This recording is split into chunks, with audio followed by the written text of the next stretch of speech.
Alright guys, welcome to our lecture on Judaism. Plenty of key concepts for us to be familiar with today. As with any religious topic, don't forget about Spodek's religion's framework.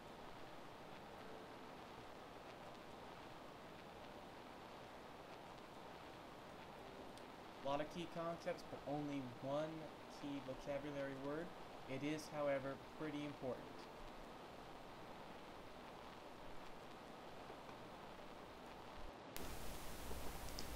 Alright, so according to religious tradition, Judaism begins around 1700-ish BCE with this guy here, Abraham, and an agreement he forms with a single God.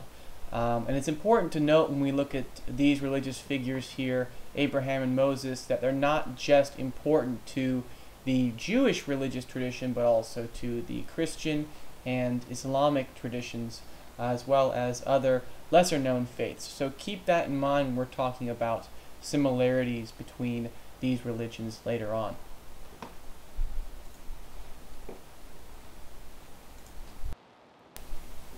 Alright, some of us have already done this in class, but in case you haven't, make sure you're able to check Judaism against Spodek's framework. What do you know about it already? How well do you think that it fits with this framework? And if you don't know that much about it at this moment, then come back to this slide after the lecture's finished and then test your knowledge.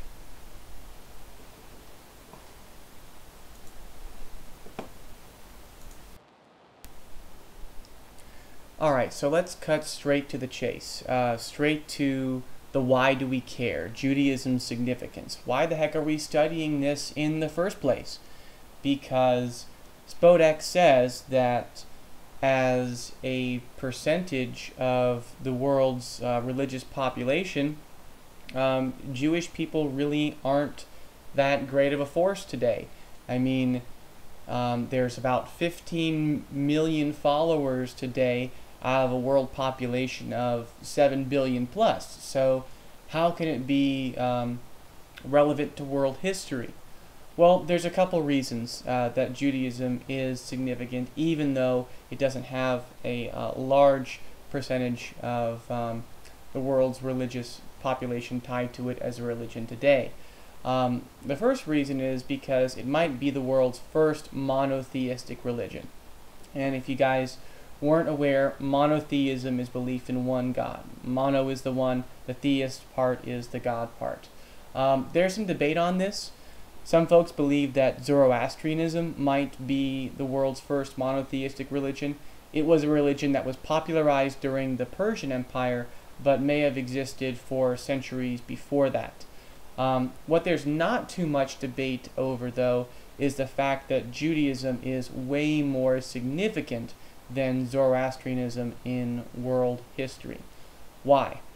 Well, one of the reasons is because it has a huge influence on Christianity and Islam. And if you guys didn't know, this is the #1 and #2 religion in the world in terms of amount of followers. So these two are very significant monotheistic religions today, and they actually have a lot in common as far as their beliefs and their history with Judaism. One of those things is holy texts.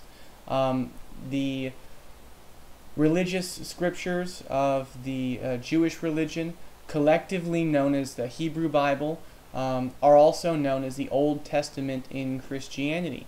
And there are many stories in those texts that Muslims also believe have religious and historical significance.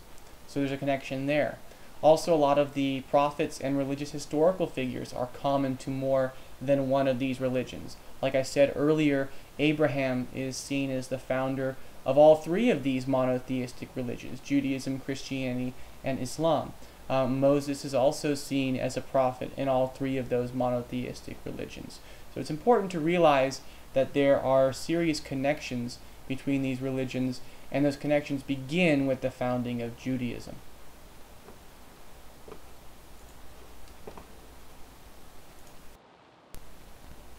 Alright, so it's really important before we go on talking about religions to talk about how historians study religions and religious texts.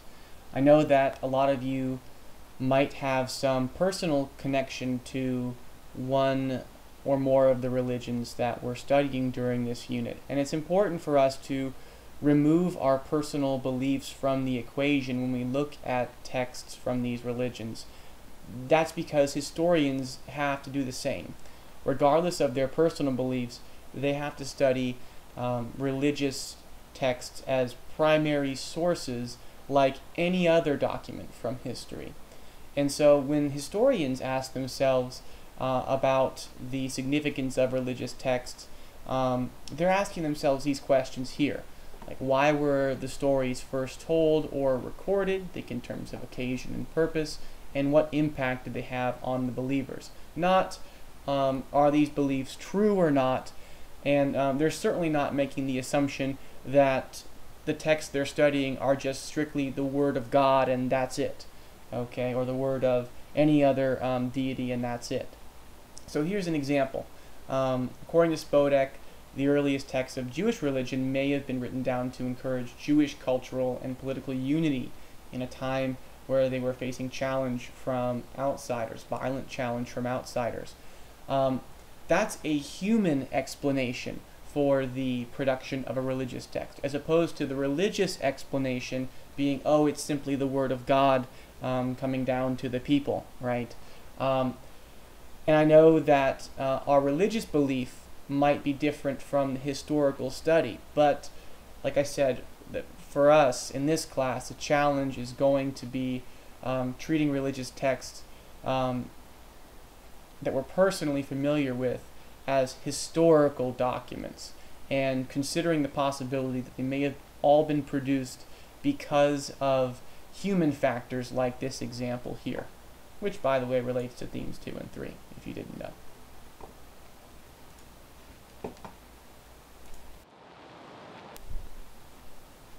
Alright, so that said, what are some of the core beliefs of Judaism and why are they significant? Why are they important? Why should we care? Well, like I said before, Judaism is a monotheistic religion, believing in one God. And though I can't really pronounce the name of that God, it's sometimes rendered in English as Yahweh or Jehovah.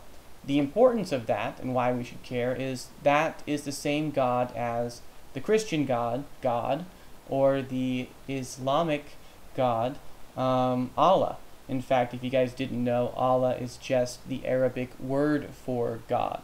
So Jewish people, Christians, Muslims all believe in the same God. The difference is in their belief of what that God's message is for people, but we'll get to that later. Also, another core belief is that God has an agreement with Abraham, the founder of Judaism, and as I've already said, believed to be the founder of Christianity and Islam as well, and also an agreement with the Jewish people. If you follow his rules, in exchange you'll get protection and this promised land. More on why that's important in just a moment. And of course there are plenty more core beliefs of Judaism than just these two, but these are the two that we're going to focus on because they're the most significant.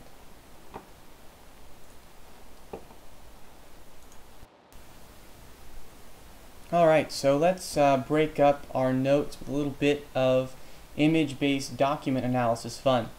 As you can see, this is an image that represents the creation of the world's first woman according to the Jewish and other monotheistic traditions. What I want you guys to do is take a look at some of the things in this image and decide for yourself how you think the things you notice in this image could relate to shaping people's beliefs about gender roles and relations. Take about 3 minutes, notice some things for yourself, and I'll be back with you shortly. Alright, so what are some of the things that you guys saw when looking at this image?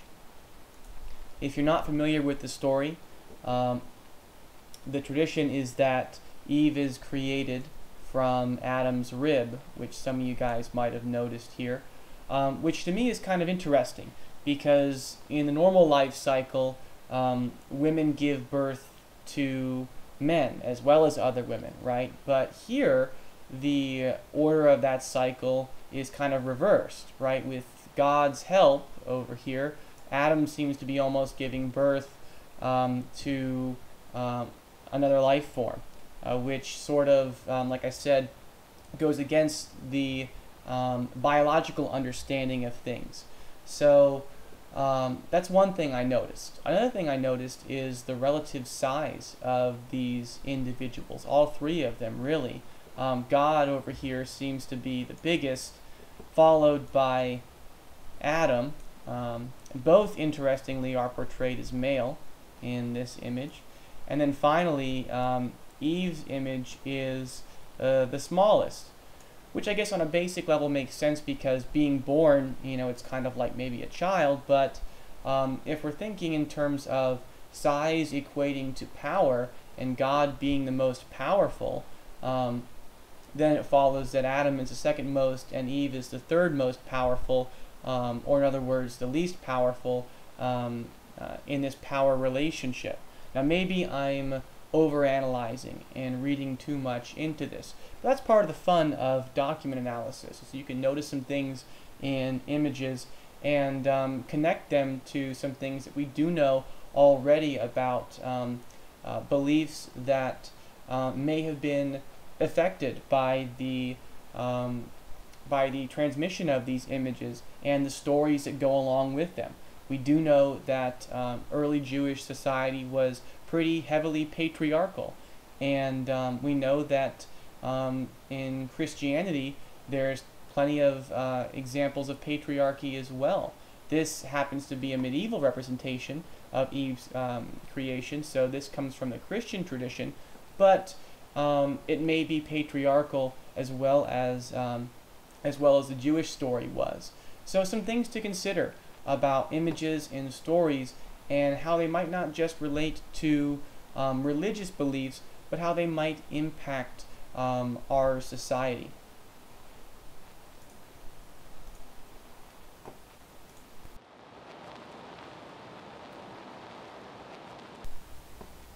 Okay guys, it's the home stretch. Let's talk about the causes and consequences of the Jewish diaspora. If you're not familiar with this term, diaspora is basically a community of people that's unified by something. It could be their religion, as it is in this case. It could be their race or ethnicity. It could be their job. It could be really anything.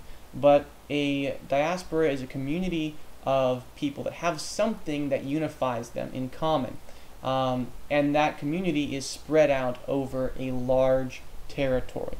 So how did the Jewish people become spread out over a large territory that was separate from the quote-unquote promised land that was supposedly granted to them under their agreement with God? I'm not going to go and read all these things to you. I'll let you guys take a look at these yourself. But note that some of the themes we see here are themes that continue throughout history up until modern times, even World War II era, as you'll see down here. I'll let you guys take a look at this for a minute, and you can move on to the next slide when you guys are ready.